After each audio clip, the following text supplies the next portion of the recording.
Welcome to the Clean Mobility panel.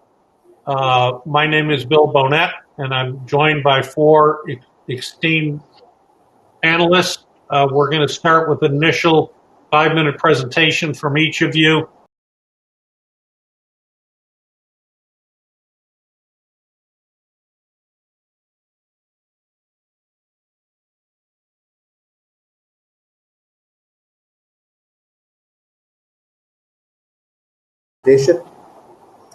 Which is based on a triple business line. It's a unique startup, world's first pilgrimage as a service platform, offsetting the Makkah city pilgrims' carbon footprint by quasi-pilgrimage. What is quasi-pilgrimage, or we call it in Arabic Umrah al-Badal? It says that you don't have to travel to Makkah to do a holy pilgrimage. The mobility doesn't happen, but it is virtual pilgrimage. So we are disrupting the mobility and the transport sector by creating jobs virtually. That is outsourcing pilgrimage to the Makkans who live in Makkah. When they are performing pilgrimage, it will be streamed live. It is 25% of the actual cost. Once the pilgrimage is done, we plant 51 trees, which is actually required to offset the amount of carbon reduced in an Umrah pilgrimage. If you see this particular slide, this is the carbon footprint, the whole black. The CNN had carried a very big research paper on that. The most effective way to tackle climate change is plant 1 trillion trees. And if you see the quarter from the Africa to Sub-Sahara and Saudi Arabia, that black area is where the carbon footprint is. So our aim is to offset the carbon footprint. Our mission is to provide an eco-friendly Umrah pilgrimage, deliver real-time experience, and go with trillion trees. And we are the world's first pilgrimage as a service platform, a blue ocean strategy where there is no one in the pie, and we hope to carry forward. We have been referred to as Uber on demand, Umrah on demand by none other than tutors. This is our business model. We are based on on the economic front, we are creating foreign exchange and jobs in Saudi Arabia for the Saudi youth. On the environment front, we are offsetting the carbon footprint. And on the technology, we are going with digital transformation in the new or normal. So if you see that the mobility part is being disrupted, but at the same time, there is benefit to the environment, economy, and the society as a whole within the local city of Makkah. This is people, planet, and profit, where we are addressing the 3 P's of sustainability. The fifth level, achieving the fifth level of transcendence, once everybody's needs, this is the Maslow's hierarchy of startups, which we call. We say that once all the needs are done, 1.7 billion Muslims across the world want to come to Makkah and perform a holy pilgrimage, but only 14 million currently are performing. Out of that, 9 million are transient and 5 million are locals. So there is a huge demand and supply gap. We are addressing that. This is our available on Apple Store or App Store and Google Play. There are 8 actually sustainable development goals which we are addressing, and we presented them in the United Nations as well. These are the SDGs that we are addressing. So last minute. Okay, the carbon footprint is offset like this. This is how we are planning the trillion trees. This is the Umrah target. These are the years. This is the sales progression, and this is the trees progression. We give $1 for every tree. So every Umrah gives $51 to any farmer from any faith. This is how we offset the carbon footprint. 10 million Umrah is the vision for 2030. 0.5 billion contribution to the planet Earth. And our solution is implemented. This is our PR. This is at the United Nations Assembly. We intervened and discussed about it. This is the PR and the media. This is the team, our CEO and myself. Thank you very much. Thank you, Nomaan, very much. Perfect. Thank you for sticking to your time. Nico, you're next. Hello from the Netherlands. I'm Nico Anten. I'm the chairman of Connekt, which is a Dutch foundation with over 500 members from the industry, government, and knowledge institutes. And today I want to focus on urban clean logistics.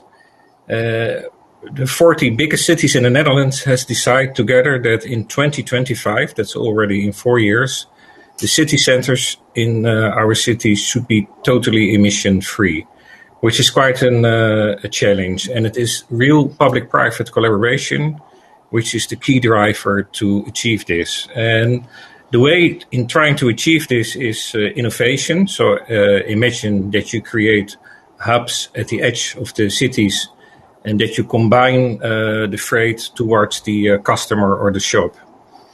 And other innovation is in legislation, create special time windows for companies who are really sustainable. So they have they get extra time slots to deliver the goods. And also create special parking lots for those companies.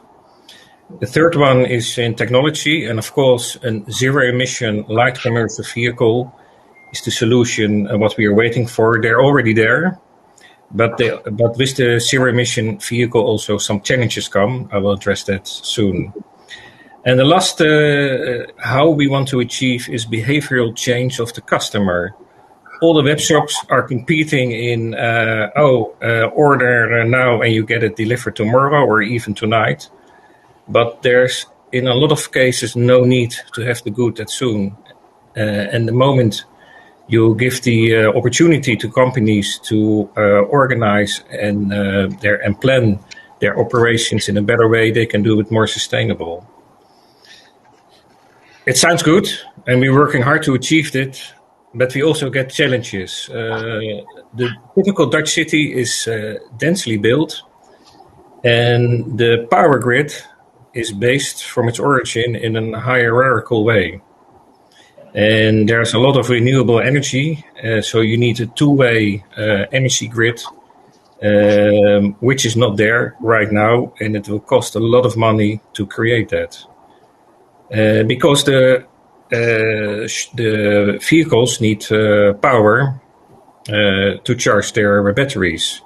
And then you have another challenge. The market for energy in the Netherlands is fully commercial, and there's dynamic pricing. It can be now the case that if you load your batteries in your vehicle, you even on certain times of the day pay more than when you would have put diesel in it. So that is not a very smart way of trying to convince people to become more sustainable. But there's also, I think, a moral dilemma. Imagine that in 2024, a local shop owner is just 1 year from his or her retirement. And the government will force such a company, you have to buy now for that last year before your retirement, an electric vehicle. So when the big goals of sustainability meet the individual people, you always will have societal and social challenges. And it is the collaboration again, what we need to solve those challenges. But it can be done because we show in the Netherlands that industry and government is willing to collaborate. And it brings me to the final minute. What is it what we do need the most now?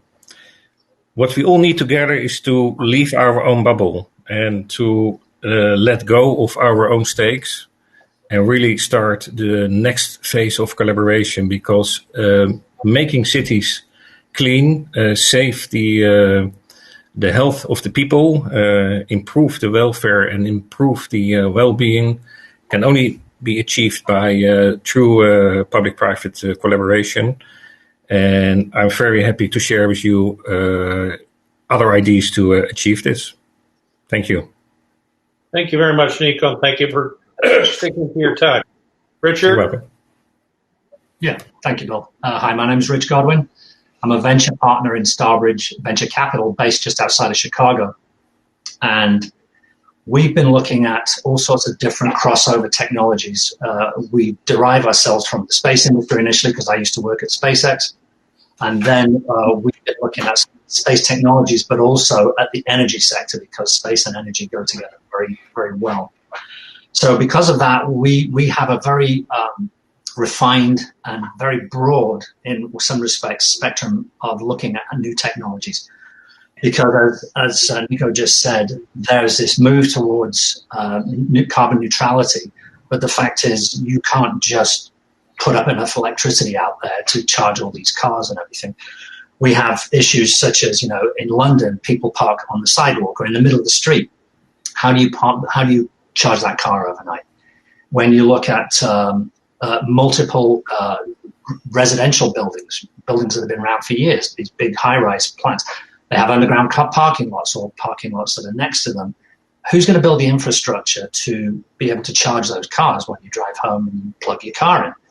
So we've been looking at other aspects of both baseload and transportation technologies. And one of the things that we've invested in and we're very bullish on is the re-advent of metal air batteries. Now, metal air batteries are about 60 years old since they were first patented, and the Department of Defense and DARPA, they tried to make them work, and they couldn't get them to really work well. So it kind of got pushed to the back. It got shelved because they couldn't get it to work well. Well, we found some people who can make it work, and we've financed partially that company. We found ways of making this transportation energy. So what I'm telling you right now is that a chunk of aluminum that looks a little bit like this, except a bit flatter, is an energy transportation device. And aluminum has higher energy density than just about any other type of element except for nuclear. It's on a metric basis, it's much higher energy density than gasoline or hydrocarbon fuel. So we're looking at this and saying, this is a technology that's time to come. We've been able to look at it from the standpoint of, we know how to make this work now. So the energy gets transported at the point of use. It is zero emission at the point of use. There is a waste product, it's a liquid, but there is no emission at the point of use and very high energy density. So to top that up, what we're looking for right now from our standpoint is for people to join us in Starbridge as a venture capital corporation to help us to become a limited partner, to help us to develop and fund these new projects and products that we've been looking at very carefully. And we look at them not only from the technical standpoint, but also from the very clear financial standpoint. And join us in that. And then eventually we will be rolling out this technology. I'm hoping that I'll be invited back next year and I'll have some great news because we are developing this. And we do see that this is one of the answers to the issue of carbon neutrality. You can talk about Tesla, very low energy density, fairly long charge time. You can talk about the electrical grid. Where does all the electricity come from? How is it produced? You can talk hydrogen. Hydrogen has a way of escaping, so there's a lot of fuel cells, things like that. So you have to look at these things. We think with aluminium, it's a product and an energy device and transportation device that's time has come. And so we're looking at that very carefully, along with other ideas that we blend in from our space technology background, because this is where these diffusion and innovations take place. I think it was Matt Bradley, the British writer, said this diffusion of ideas is where ideas go to have sex. And, they come up with whole new products out of this. So that's what we're doing. Thank you, Bill. So we're looking for LPs to join us in Starbridge to help us to be able to develop these corporations and these new innovations. Thank you. Thank you, Richard. Again, thank you for respecting the time. Vitaly, you're next. Thank you very much. Glad to be part of this panel, and greetings to everybody listening around the world from not quite sunny San Francisco Bay Area. My name is Vitaly Golomb. I'm a partner at Drakestar Partners, where I also lead the North America mobility practice. So this topic is near and dear to me. Drakestar Partners is about 100 bankers across 9 offices in 6 countries. We are the leading year-to-date boutique in technology M&A, as well as capital raise. We also touch the world of SPACs that is very hot these days. So I work primarily with vehicle companies and anything that's electric, autonomous, or any infrastructure for electric and autonomous technology around the world. We are quite excited about what's happening in the world. I've been in the sector for a number of years, and it's really heated up in the last year or so. as we know, and we touch not only passenger vehicles but also commercial vehicles, commercial electric and autonomous vehicles that we're seeing out there in the delivery space, either within urban environments or much longer distances. We are also working with a number of companies that are looking at aviation, kind of next generation of aviation, and using cleaner fuels, hydrogen fuel cell or purely battery electric in the first phases, and there are very many different forms of that. And certainly, light mobility is a big factor. In Western markets, light mobility is more of a kind of a leisure activity, but in big parts of the world, this is a primary transportation, and something like 44% of miles are driven on two wheels around the world. And there are twice as many light mobility vehicles sold as there are passenger vehicles today. So that's something very important that we look at as well. And a couple of things I wanted to highlight, in our research, government incentives and government regulations have been the biggest drivers behind clean energy pushes. The technology is still a little bit more expensive, but is starting to get towards parity.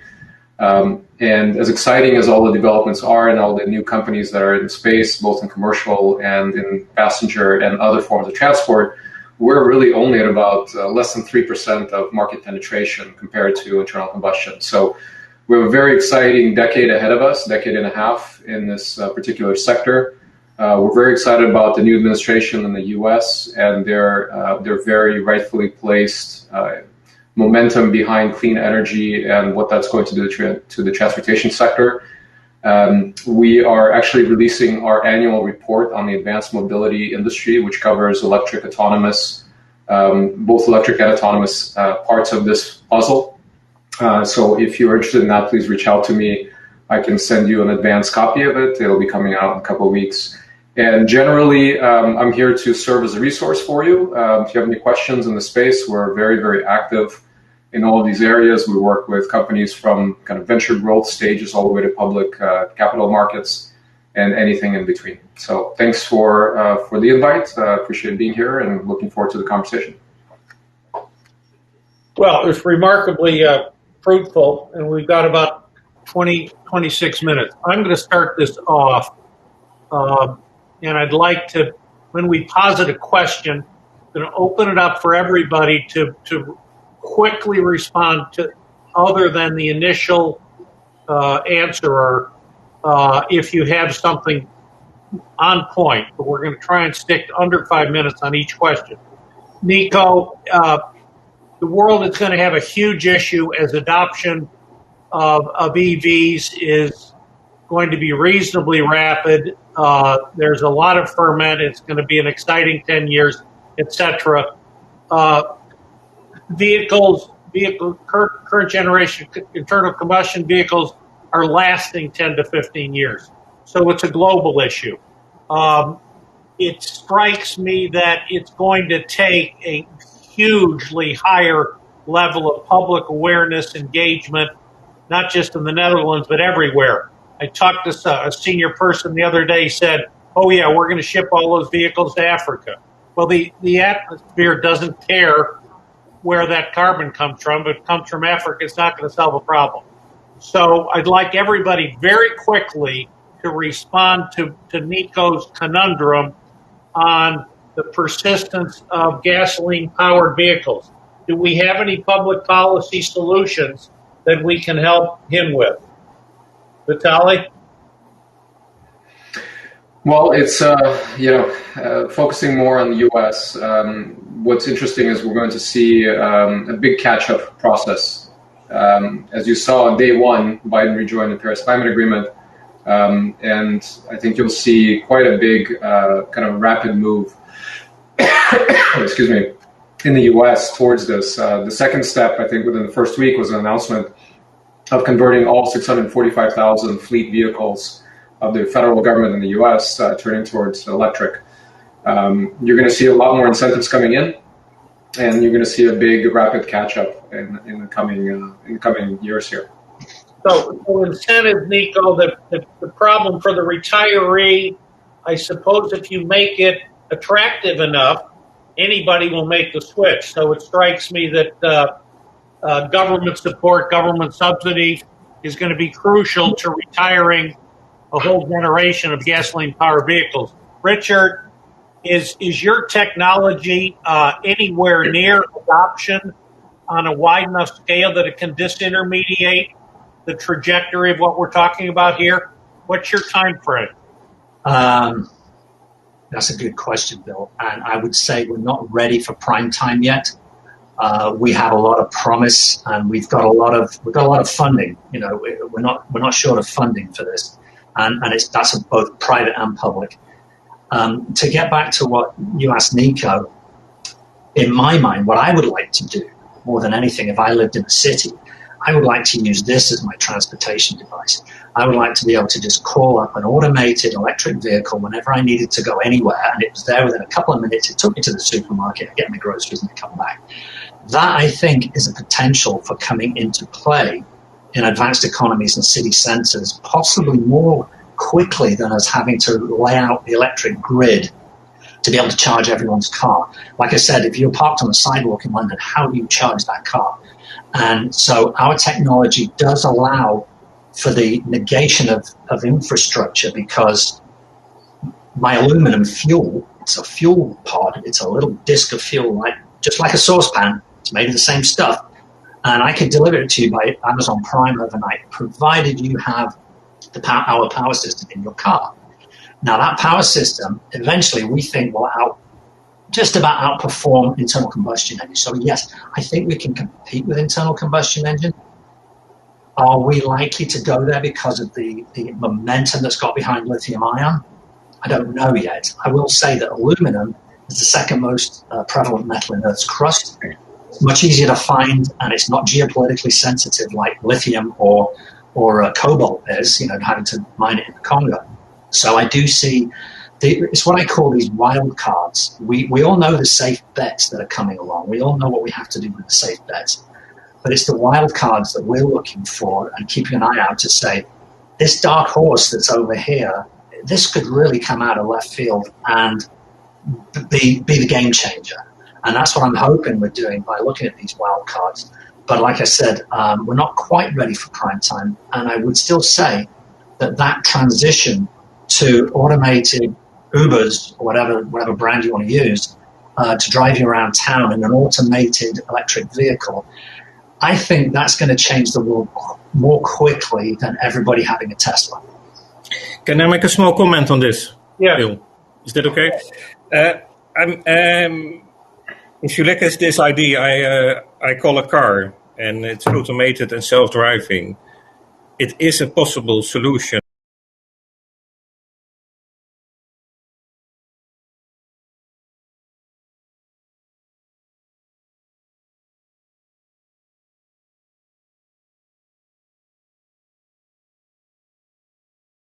Because it is so easy and convenient to use them.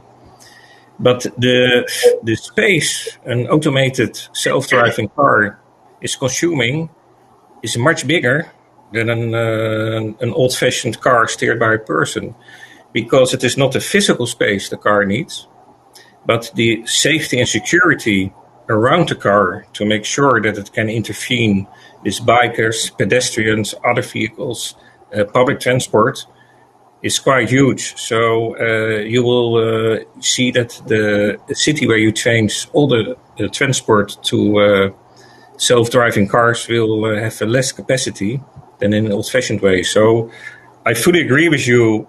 This is the future we see ahead of us, but still some challenges we have to take care of. So I think it will take time. Yeah, thank you. I would like the three of you to weigh in on Noomaan's business plan and do it in a way, two of your venture capitalists, Nico, you're in and around that world. How do you react to the breathtaking scope of what Nomaan recognizes as a huge problem, and with a very creative way of thinking about how to solve it? And Vitaly, Richard, speak exactly to what Nomaan is proposing. Yeah, I mean, I can kick it off. I just wanted to touch on the last point. I think very importantly, net, enhancing public transportation will give us the best ROI, period, versus making sure that everybody has a vehicle. In fact, in most dense urban environments, especially millennials, I think the driver's licenses in the US for younger generations are half of what they were 10 or 20 years ago, because they're not out there because they want a car. They want the effect of the car, of being able to go somewhere on their timeline. So it's very important to think about that. As far as Noomaan's presentation and offsetting, it's a very interesting play. It's very innovative, and it draws from, even if you look at how Tesla makes a profit for the last 4 quarters or 5 quarters now, they do it by selling tax credits, right? Carbon offset tax credits. And there's a certain market as kind of a transitionary period where different organizations that have this capability, they're able to make this an interesting economic proposition. Where they're that whole long term. Nomaan, are you still with us? Yeah, I'm with you. Oh, kidding. I think our moderator is having some problems. I am okay. Am I audible now?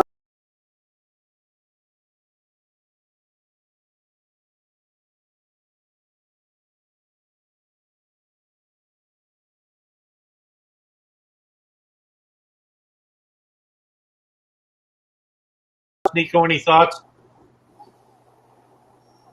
Yeah, what Vitaly just said right now about Tesla, making profit out of carbon offsets is absolutely correct. And I think that it's going to be interesting to see if the United States adopts the same kind of carbon offset trading market, which it absolutely needs to do in order to come up to speed with the rest of the world. So I think it's admirable to be talking about these carbon offsets, which Nomaan has been talking about. And I'm just wondering if there's other ways of integrating his ideas with some more revenue basis to it, as well, as I've seen in some places with this idea of carbon offset. Nico, carbon offset? Yeah, I think this is the best step forward to change the behavior of individuals and industry. Maybe a little bit aside this topic, but the European Union will introduce a carbon border adjustment scheme. So if you bring in a good from outside the EU into the EU, you have to prove the amount of carbon dioxide which the product has produced. And if it's more than the product produced in the EU, you have to buy carbon dioxide credits on the European market, which will increase the price of carbon dioxide and creates a fairer competition. So I think those offset schemes really can be very helpful. So Nomaan, how do you relate what you just heard to what your idea is? First of all, thank you so much, gentlemen, for your expertise and comments. I see 100-year plus expertise coming to me within 15 minutes, so it is a pleasure to me. As a startup professional, I always dreamt with working with Silicon Valley people, and their thought process matches the startup psyche. What I see is that carbon offset is being taken by 2 people, either government or the NGOs, or the non-state actors or the corporates. But here we are bringing faith in front. We are saying that faith should take care of the carbon offset. And when faith takes care of the carbon offset, it happens from your heart. It happens from your heart, and every individual is solely responsible to it. And once it happens, we are giving another individual, on behalf of that individual, $51. So we are paying, at the same time we are offsetting. Tesla, at that instance, is offsetting the carbon footprint. But what is it paying to the planet Earth? It is just giving a climate data bank. But here we are also creating oxygen by planting trees. So that's the differentiation strategy in iUmrah. And the best angle, if we look at it, it is faith for Earth. We are open to all faith. Any farmer or any individual, any corporation, NGO can be a part of our trillion tree program, which is our CSR. That's the difference between it. And your outreach to the major foundations, a Gates, a Rockefeller, a Skoll, the traditional big funders. Have you made a formal presentation to any of them? We have made to a couple of people in Middle East. Unfortunately, the psyche over there is like when we said the early adapters and the laggards. So we were talking to the laggards, and the laggards were too slow to understand, and then Corona came in. So now I think that we are in the right Californian angle and the Silicon Valley people, and we want to ramp it up from here and upscale it. Yeah. Especially if with I can add a comment. Yeah, if I can add a little comment. One of my hobbies is behavioral economics, a very nerdy hobby. But this really, this really speaks to the incentives that you're talking about that individuals have, and how you're going to motivate them to act. In a lot of cases, when it is a topic like this, it's not a financial motivation, it's something else. And that itself is quite interesting, but it is somewhat separate, let's say, from the profit motive of the venture capital industry. So to get something like this off the ground, you do have to find an alternative way of financing it. Yes. We are just in Series A stage, and we are not looking at big funding. But we see the demand and supply gap is so huge, and it is going to be addressed towards the whole global planet Earth, not just one particular holy pilgrimage, but people from all across the world go over there. So we are addressing a global community to offset the carbon footprint.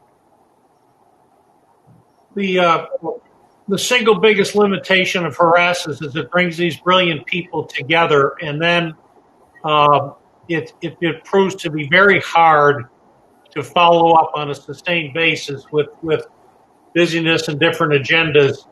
What forums would each of you say are the most productive ways to carry forward and to talk about these ideas and gain benefit? Is there anything in Netherlands or Europe, Nico, that you find valuable that Richard or Vitaly might find valuable? Any forums? Well, I think it is to connect to those forums where people really try to become more sustainable. And to give you an example, one of the initiatives of my foundation, the Connekt Foundation, was to create a program on sustainable logistics. And you have to actually reduce your emissions in an absolute way, even if you grow your business. And it is a tough goal connected to the Paris Climate Agreement. And there are now more than 500 companies involved, big brands. A lot of the real multinationals are part of this program. And it has extended, it's called Lean and Green, and it has extended from the Netherlands to 12 other European countries at the moment, and it is just recently introduced in Canada. And there you find a community where industry and government are talking together. And industry is sharing best practices. Even competitors are sharing best practices between each other because they say we compete on price, profit, and promotion, but we do not compete on logistics because we have a common sustainable goal in this. And to connect to these communities, and I will happy to invite you and introduce you, is a way to share the ideas and say, okay, can we by collaboration bring our goal together? That's helpful. If you could send that to everybody, that would be helpful. Richard, I've been involved for a number of years with organizations, the Council on Competitiveness, which works closely with the national labs, with the U.S. lab structure and the kind of research that they do. This is reasonably out there. It needs a lot of development work. Where do you sit with the government? That's a really good question, Bill. I would say what I did with this company, because one of my good friends was my partner on this. He's Canadian, and we tried to get him down here, but he wouldn't come. He's got a big maple leaf on his back. And so he stayed up there. So what we did is we kept the company in Canada, and we've had huge support from the Canadian government. They have been working on their sustainability and renewable resource programs. They've really got behind it. So we have had a most phenomenal and fantastic relationship with the Canadian government that we're now trying to translate down here. I will say that the Canadians are kind of trying to copy America, like the DARPA or the ARPA type model. And they've said, okay, we need to do this because there are no big Canadian tech companies or innovative companies. So they're doing this very aggressively, and we found it to be a joy to work with them. They've just been phenomenal. So we're going to try and translate that down here. To answer your question about the national labs, I live just a few miles down the road from Argonne. I have good friends over there. I've been down there and presented a few times. Fantastic place, fantastic people. I think the one thing I'm concerned about is that the government tries to pick winners. Because, like I said, those wild cards come out of left field, and all of a sudden it's like, where did that come from? And so, the government tends to stick with the safe bets, which I get. I totally get that. They have to, otherwise their butt's on the line. But I think from the standpoint of venture capital or private money, whether it be impact investors or angels, venture capital at a point, we look at it from the standpoint of, is there a return here? Because obviously you're looking for a return, but also, can we make a difference here? We're not your standard venture capitalists. We're not just, hey, we'll give you money, you give us more money back. We want to make a difference. And so what we look at is not just the financials. We look at the technical aspects of it, and then look at the market, the total variable market, and say, what can we do with this technology that really makes sense for us? Is it huge? Is it small? Has it just got applications? So that's the way we look at it. We're always happy to work with government. And we do have friends in DOE, NASA, obviously, and in DARPA. So I'm very keen to open up more of those relationships and conversations. All right, think very hard, guys. We have 7 minutes. I've been dominating the questions. Think of the blockbuster question for one of your fellow panelists. Raise your hand.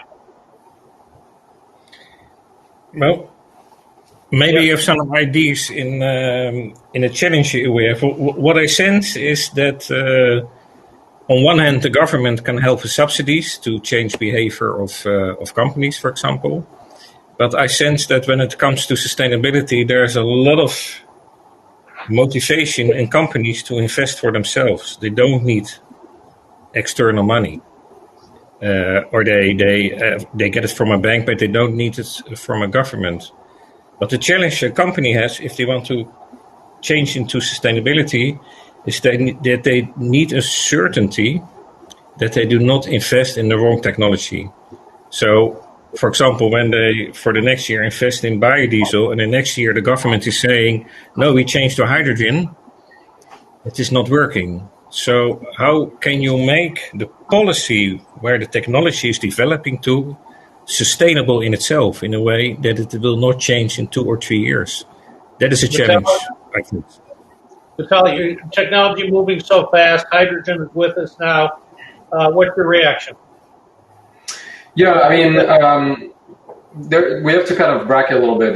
There's a fundamental difference between how European government incentivizes and US government incentivizes. I would say the European government is a lot more prescriptive by the nature of the fact that there's so many members and so many cultures and differences in the way business is done that you really have to mandate. In US, the approach has always been more of kind of a nudge and more of changing the economic environment and incentivizing financially. As far as the technologies, I mean, I think you're probably giving too much credit to a lot of these companies. They're not sophisticated enough to make such kind of low level in a technology stack decisions. They really need commercial ready technologies presented to them for them to make a decision. Now, when that time comes, they can make a decision based on purely arithmetic type of calculations where one technology is more capital efficient than another. whereas another technology can be more of a marketing win, right, which pays different types of dividends to these type of players, right? So if they can get a nice PR win, as we've seen with a lot of the initiatives around social social issues in the last couple of years, it's very easy for companies to put up something on their Instagram and basically add chime in as well on some social aspect, and then they look good. It's a very low cost investment for them. You're going to see that also happening in some of these energy fields as some of these technologies become much more mature and commercial ready. You're going to start seeing these calculations both on how it looks, the optics of how it looks when they adopt these technologies, but also they're going to make calculations based on economics for their business. I'm going to give each of you 45 seconds to a minute just to sum up what you learned and how you propose to act in the future based on this panel. Nomaan.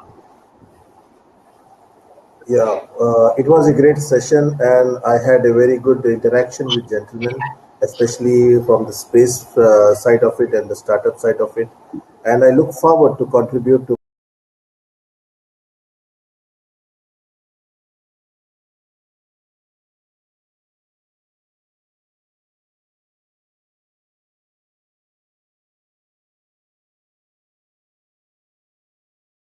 footprint.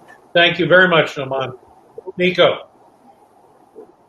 Yeah, it's interesting to hear about Nomaan, about the idea about the trillion trees and the way the thinking behind it, but also what the others shared about the challenge you have in you see this great new technology coming, and it will come to us, but it's very difficult to implement it right now. And how can we bridge the gap between now and all this great new technology coming in a way that we still can move forward to a more sustainable way of operating? And I also agree that there are a lot of companies who do still a lot of window dressing, but there are also quite some companies, and I can give examples, which buy cars, electric cars, for themselves, and done some crazy legislation prevents them for using them. And thanks, Bill. Yeah, no, you're fine, Bill. Thank you. I think one of the things I've learned over the years, and certainly it's reflected here in this panel, is that you can have an invention, but to turn an invention into an innovation that changes the world, you don't only have to have the technology working right and the money to make it happen. You have to be socially and culturally involved in how that translates across from invention to innovation. If you don't get the social and cultural aspects of an innovation correct, it will not be an innovation. It will just be another invention that a few people adopt and it just kind of goes bye-bye. So I think the cultural and social aspects of bringing an innovation as big as what we're talking about, that social and cultural aspect. So me meeting you guys now and thinking in a different way and going, yeah, that actually makes sense. It's not just about the money, and it's not just about the engineering. It's about the whole ball of wax in terms of social and culture. Thank you, Richard. Vitaly. Yeah, I couldn't agree more. I think commercialization is really the key, from going from invention to making this into a big business. And as much as we'd love to think that everybody will do the right thing, unfortunately, we know that economics really drive decisions on a personal level, on a corporate level, on a government level. And there are a lot of different situations, a lot of different environments, and we can't take for granted our own environment and project that onto other places. So that's really important to keep in mind, I believe. And as I mentioned at the onset, I'm here to be as a resource. I would love to connect with as many of you as possible. We'd be happy to share our massive report, about 160 pages, that goes into depth on the current status of this whole sector. So thank you again for having me. Thank you to everyone. We're out of time. We're going to be cut off. Each of you have the other's email, so I would urge you to continue this dialogue in any way that seems most productive to you. and I thank each of you for this participation. Stop. Thank you, Bill. Thank you. Thank you, Bill. Thank you very much. Bye. Thank you.